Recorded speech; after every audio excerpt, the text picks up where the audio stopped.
Hello, I'm Charles Hamlin, and today is August 7, 2003. I'm a veteran of the United States Navy in World War II.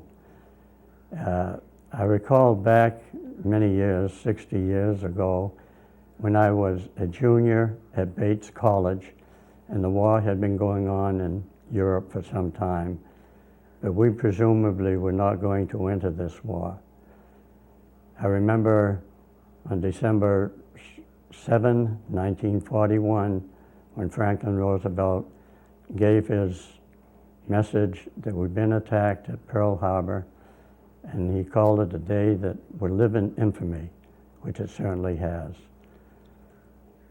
It had a tremendous effect on those of us who were students at that time, and we knew that the war was imminent and that we would soon be engaged in it in one way or another.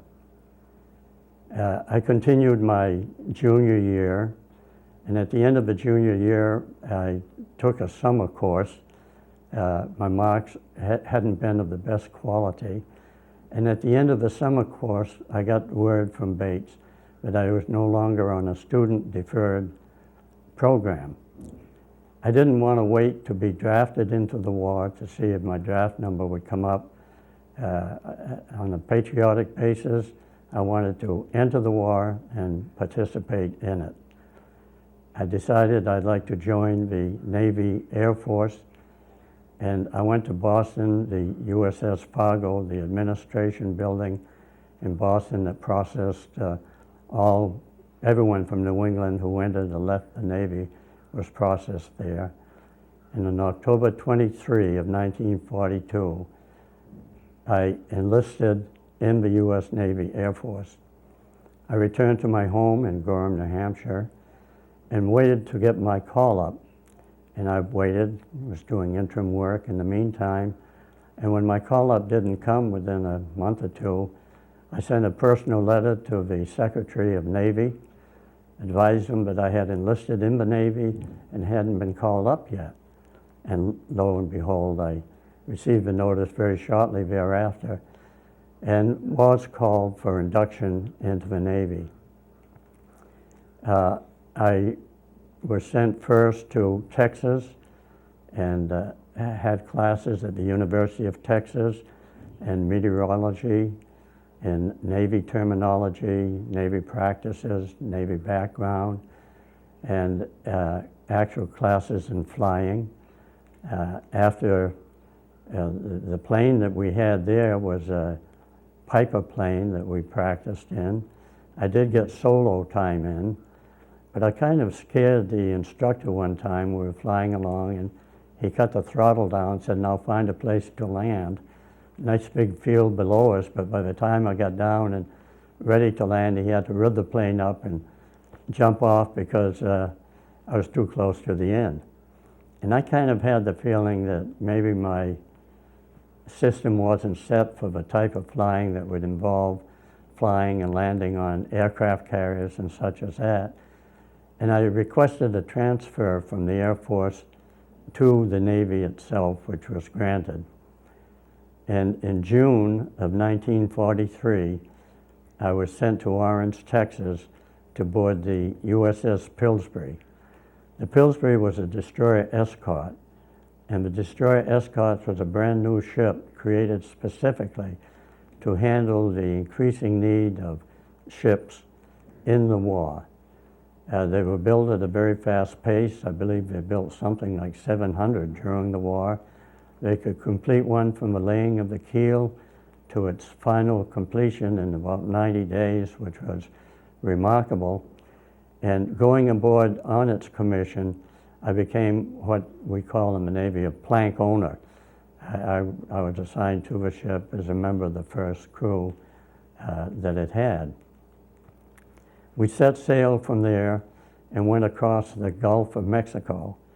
And the waters in the Gulf of Mexico are not choppy, they aren't big waves, they're long swelling waves that go up and down and up.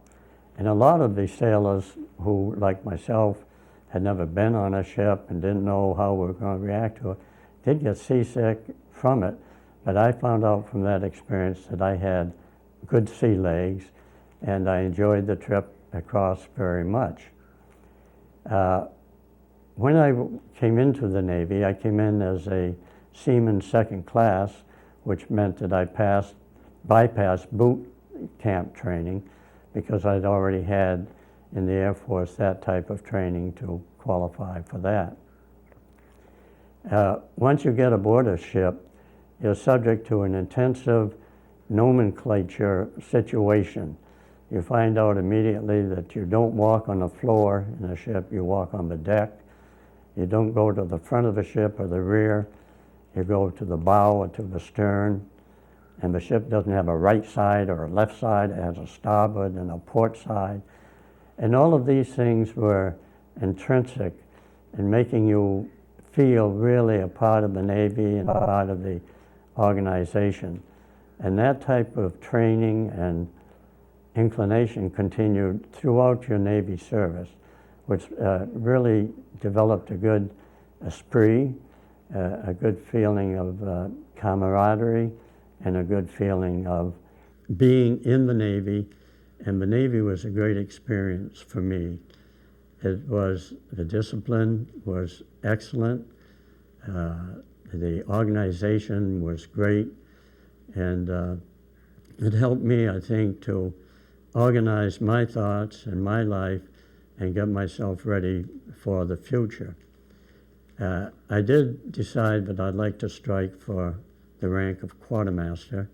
Quartermaster is a petty officer rating, and it involves duties on the bridge of the ship, primarily in the pilot house.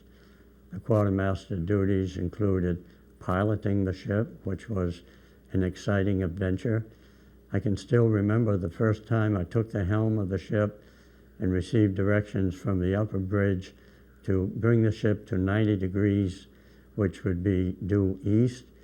And when you bring a ship around, the ship itself was a small ship, but about 300 feet in length. You got a lot of ship there to turn, and it isn't like driving an automobile, turning a wheel, and when you get there you stop.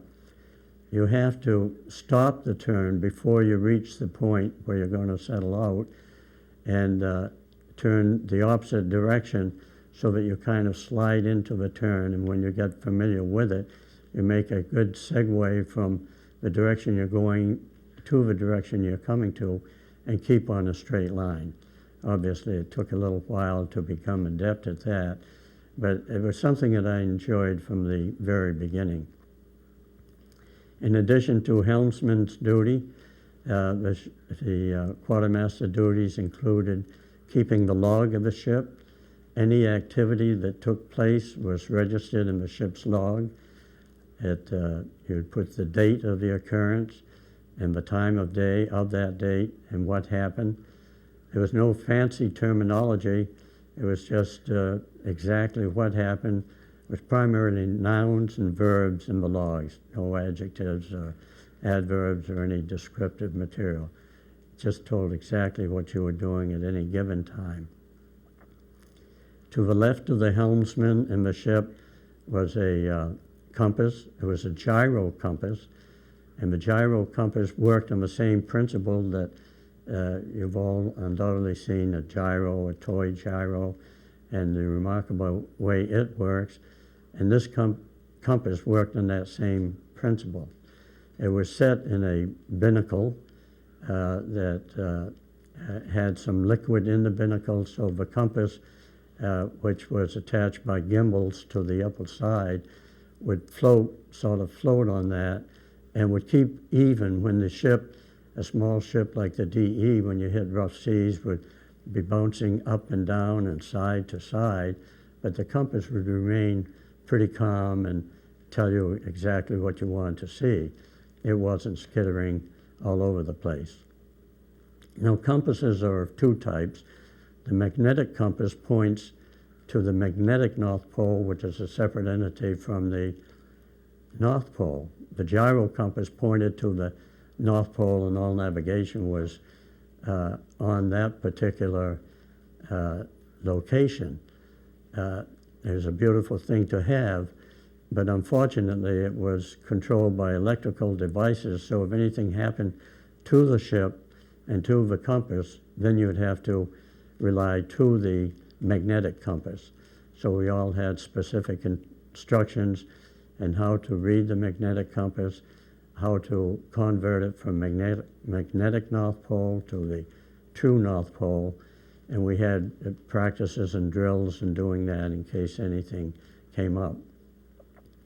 The Navy was very, very well organized in regards to taking care of any unforeseen situation might come up, whether you're hit by a tornado, hit by a torpedo, get my language straight here, and would need particular action, or whether a fire took place, or whether you had any other type of activity. For such activity, they had volunteer trained crews to take care of each event. The Navy has an old expression, prior proper preparation positively prohibits poor performance. And due to that type of preparation, you were well set to take care of whatever might occur. I started right off once I was on the ship with active sea duty. The DEs were designed for two particular functions. One was to escort convoys across the Atlantic Ocean. The Germans had been having terrific success with their submarines and shipping convoy ships, shipping battleships and tankers and all kind, and they were getting close at that time to ruling the sea. The DEs played a very important part, along with the destroyers, in taking care of the menace of the submarines. If we were on convoy duty, which was one of the activities of being at sea, we would have a fairly large convoy of maybe 40 to 50 ships. They might consist of troop ships, of troops being taken to Europe or to Africa. In my case, I was in the Atlantic Ocean during my service, or tankers that were going across, the setup was that we would have about 6 destroyer escorts in our group, and we would have them flanked, have the convoy flanked. So we'd have 2 to 4 on the starboard side of the convoy, 2 to 4 on the port side, and constantly on the lookout for submarines. We had a sonar system for detecting submarines that might be submerged and in the area, and the sonar would send out a signal, a ping, ping, ping that would go out, and if it hit anything, such as a submarine, then the ping would come back, ping, pink, ping, pink, and you would know that you had a submarine to contend with. Most of the voyages went quite smoothly. Occasionally we would have activity that would have to be taken care of, and we would release the convoy when we reached destination. Unfortunately, my ship never got to the actual destination, such as England, so I never had that opportunity. We did get into Casablanca. We would go in there and refuel and be there for a few days, and it was an interesting port to visit. The second type of duty that the destroyer escorts had was a hunter-killer operation.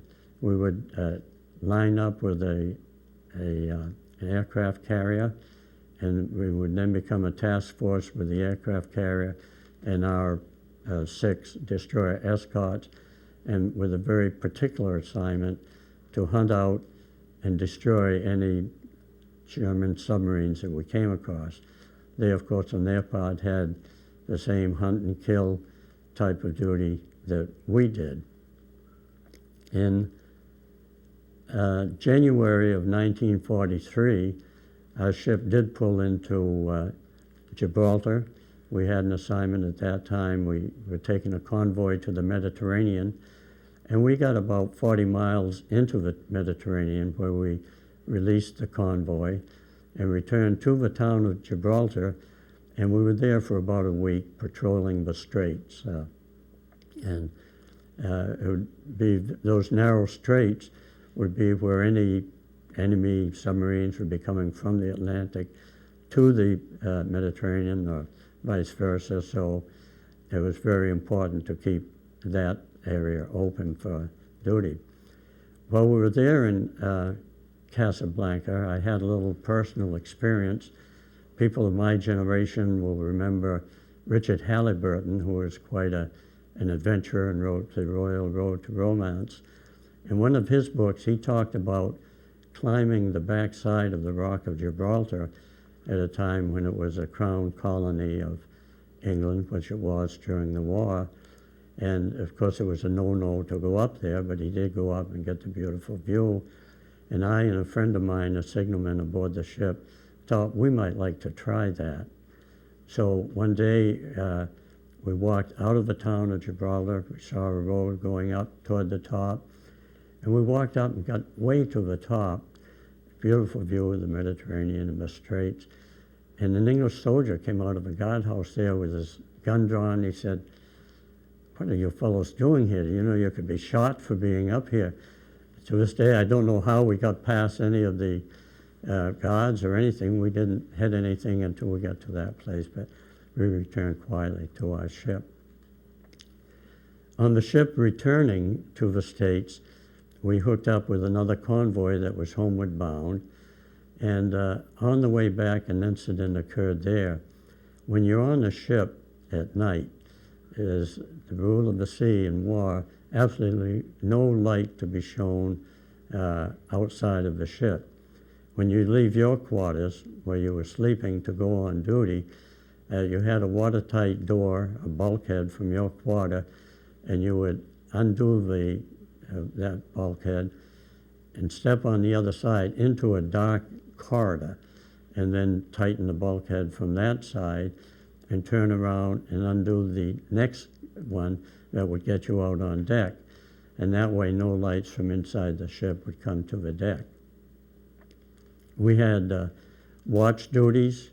Of course, around the clock, the ship had people on watch.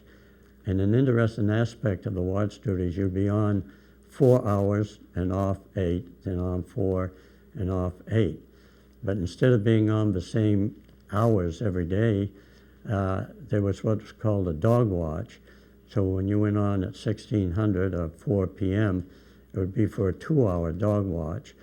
And then another group would come on at 6 p.m. to 8 p.m. And then your next watch would be 8 hours after you went. So each day your watch changed. It might be from 8 to noon one day, and from midnight to 8 another, or 8 to midnight another. So it kept that type of activity going. Among the duties of the quartermaster on the ship, you had to learn how to do signal work. The signal work in those days was done primarily by the signalmen using semaphore flags. You would use the flags to address a ship, another ship in the convoy, and they would return the message by semaphore flag. And the quartermaster had to be familiar with the semaphore code and with the Morse code as well, the dark code that was sent out by radio as part of your qualifications. We also were active in keeping care of the ship's charts. Of course, we didn't have maps at sea. One wave is pretty much like another, but we kept meticulous charts that would show positions and any change that might occur, like if a new reef might develop or a shipwreck be there or something. So those were kept constantly up to date. And we also had the duty of changing the ship's clocks. Whenever we changed from one time zone to another, all clocks on the ship, and there were 26 of them, had to be changed from the time zone we had been in to a new time zone. And the quartermaster would go around to each of the clocks with a chronometer and get the clock set. The pilot house was set up a fairly small space. As you came in on the port side, there was a table where the log was kept. Then there was the compass in its binnacle, the helm, of course, in the center, and to the right of the helm, to the starboard side, was what were called annunciators. And the annunciators were a mechanical means of contacting the engine house to give any orders from the bridge as to forward speed, or reduce speed, or reverse speed, or whatever. And you had handles on them that you'd push forward for forward or back for reverse, and that message would be relayed down there. We did have an incident that occurred that probably was the highlight of my Navy experience. Instead of setting out to capture, to sink an enemy sub on one time, the admiral in charge of the aircraft carrier that we were working with at that time felt that he would like to capture a German submarine. And this was unheard of in warfare in World War II. The first enemy man of war that had been captured on the high seas since 1815 became the submarine that we did capture. And again, I've mentioned the preparation that a ship makes it for any eventuality. I was on a crew, for instance, that was prepared if we were to make a landing on, say, an island or some land area, what steps we would take. We got familiar with compasses and finding direction and survival under those circumstances. There likewise was a crew that had been set up, if we did capture a sub, to board the sub and try to take it over.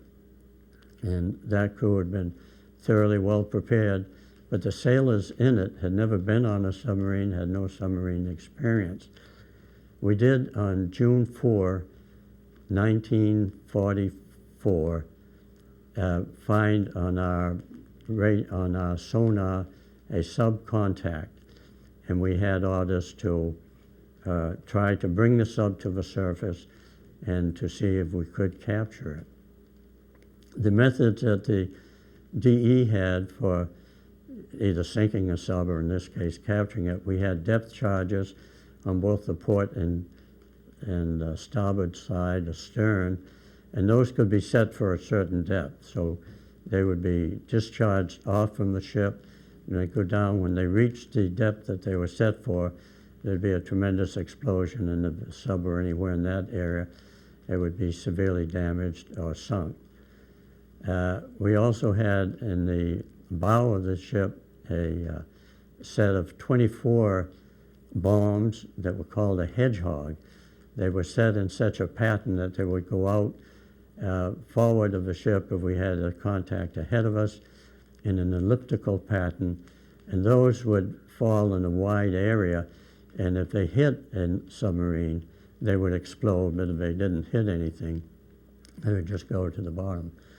The USS Chatelaine, which was one of the destroyer escorts in our group, had a lead on the submarine, and with their depth charge, they did hit it in such a manner that it was forced to come to the surface.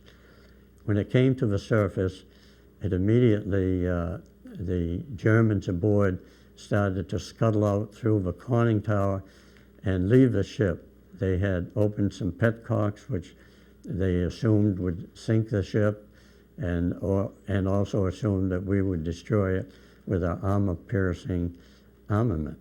But our instructions at that time was to use anti-personnel weapons only. A whaleboat from the Pillsbury was the first boat to get on the submarine, and the sailors in that particular train crew went down the conning tower, choppy waters at the time. They had to close the top of the tower after them.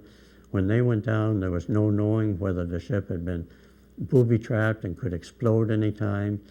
They knew that valves had been opened that had to be closed so the ship wouldn't sink, and they were able to accomplish those things, keep the sub from sinking, and thankfully there were no booby traps that did go off.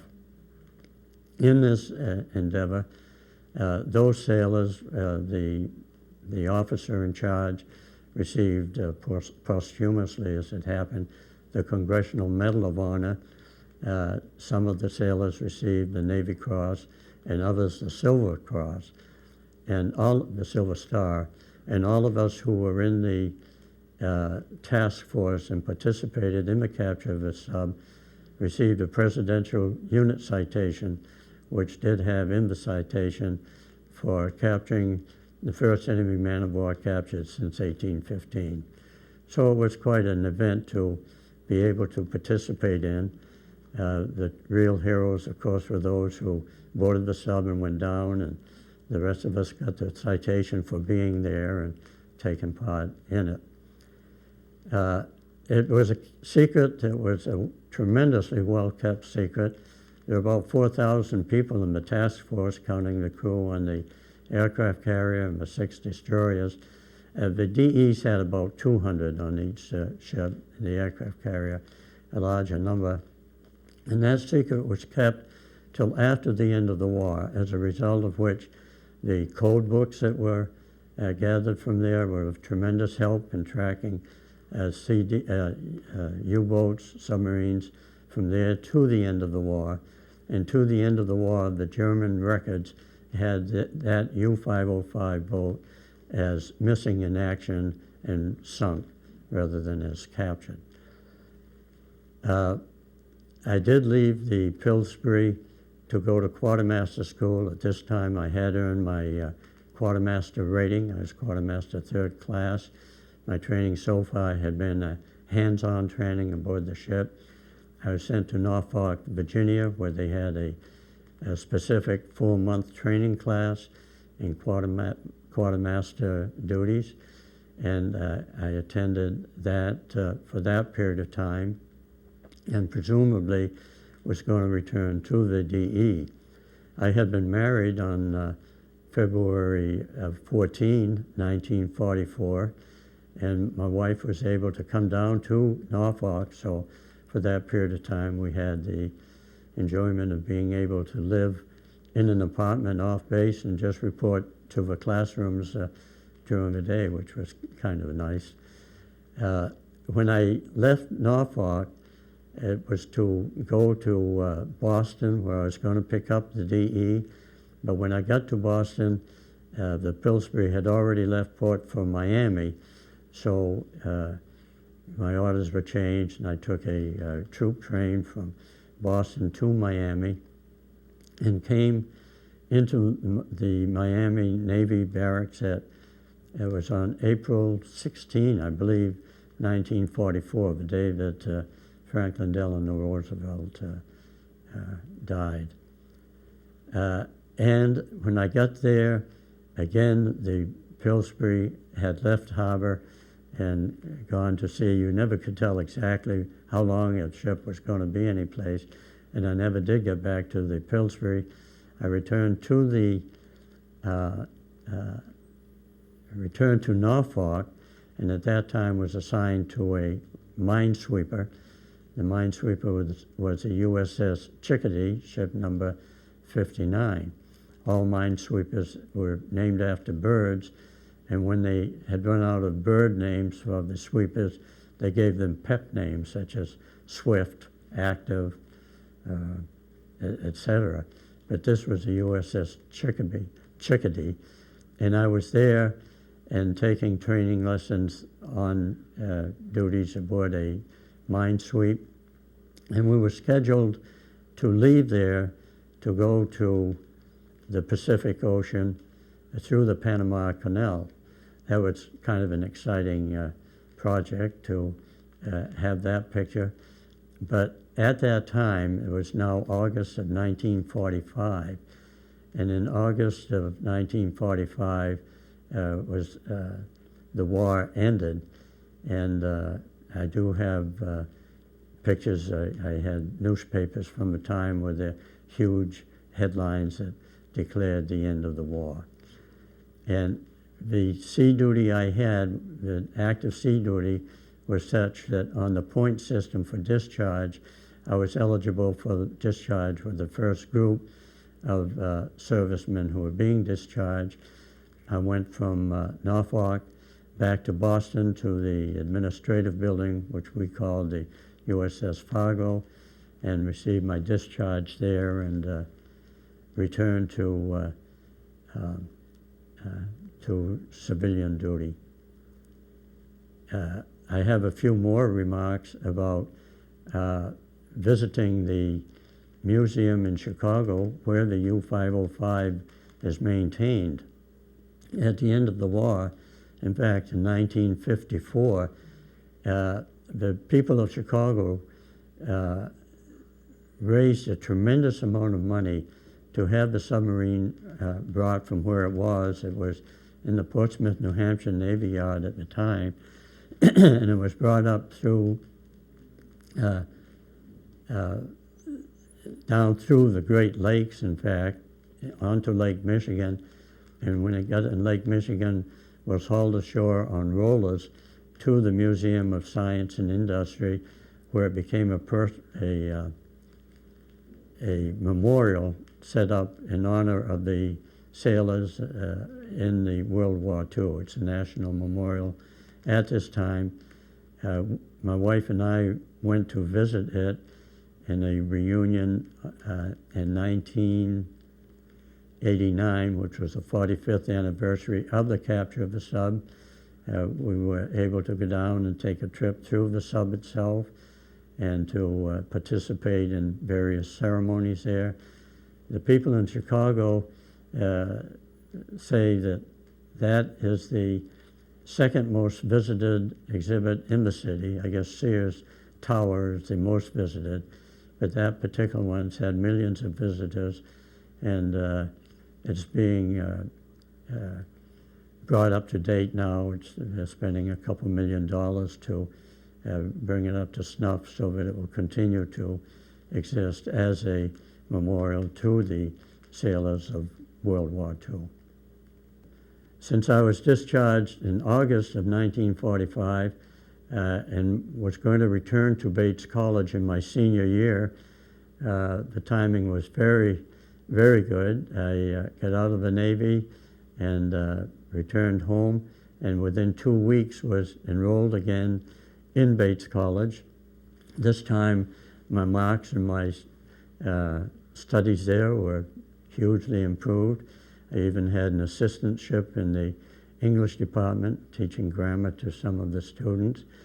And at the end of my graduation there, I did go on to Harvard University Graduate School of Education and had 1 year of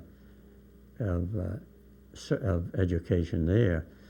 At the end of that time, I decided rather than going into teaching, which I had originally thought I would want to do, I went into the business world and eventually became personnel director with the Great Atlantic and Pacific Tea Company. And in that capacity, I moved here to Long Meadow in 1970. So I've been a resident of this town for 33 years now. And I guess that wraps it up.